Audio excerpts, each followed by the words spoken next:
إنسان أنا أتسامى برحمتي.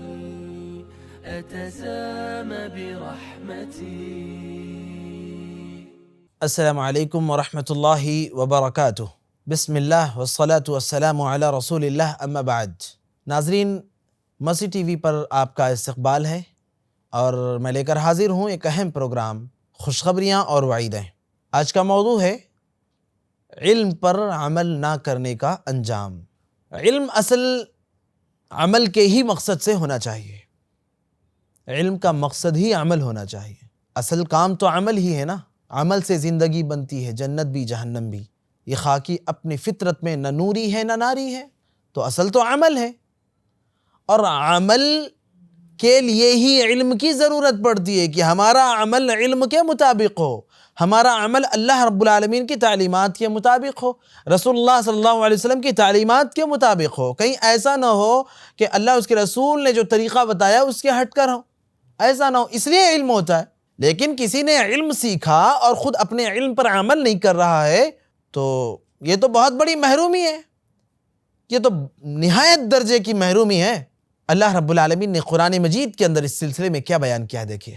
اللہ تعالیٰ نے کہا مثل الذین حملوا التوراة ثم لم يحملوها كمثل الحمار يحمل اسفارا. اللہ تعالیٰ نے کہا کہ وہ لوگ جنہیں تورات دی گئی تھی، مثل الذین حملوا التوراة، تورات دی گئی تھی لیکن انہوں نے تورات پر عمل نہیں کیا، اسے سمجھا نہیں، اس میں غور و تدبر نہیں کیا، تو اللہ نے ان کی مثال کیا بتائی؟ کمثل الحمار يحمل اسفارا.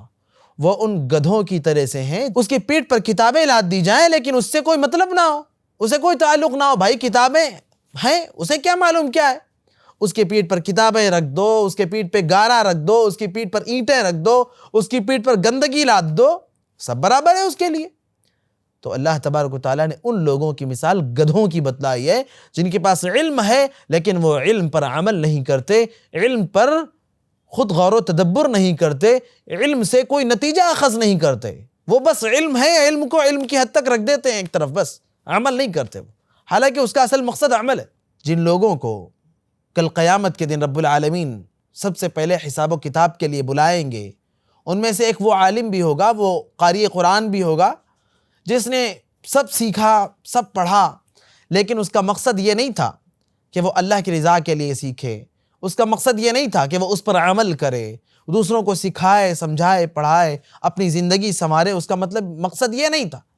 اس کا مقصد صرف لوگوں میں اپنا نام پیدا کرنا تھا. نتیجہ کیا ہوگا؟ اللہ تبارک و تعالیٰ اسے جہنم میں داخل کروا دیں گے.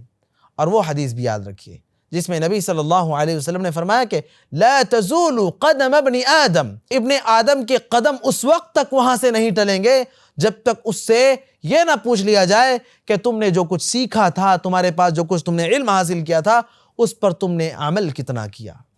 لہذا علم حاصل کرنا یقیناً بہت بڑی عبادت ہے، لیکن اس علم پر عمل کرنا یہ نجات کا ذریعہ ہے.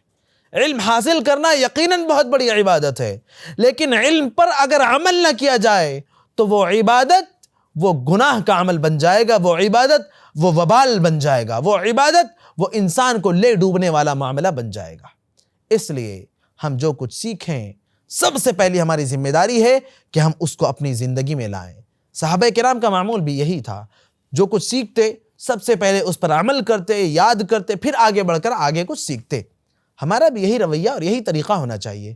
اللہ تبارک و تعالیٰ ہم جو کچھ سیکھتے ہیں ہمیں اپنے علم پر عمل کرنے کی توفیق عطا فرما دے. والسلام علیکم ورحمۃ اللہ وبرکاتہ. مرسی ٹی وی کے مزید ویڈیوز کے لیے ہمارے چینل کو سبسکرائب کریں اور بیل آئیکن کو ضرور دبائیں. جزاک اللہ خیرا. مرسی ٹی وی، پیغام رحمت.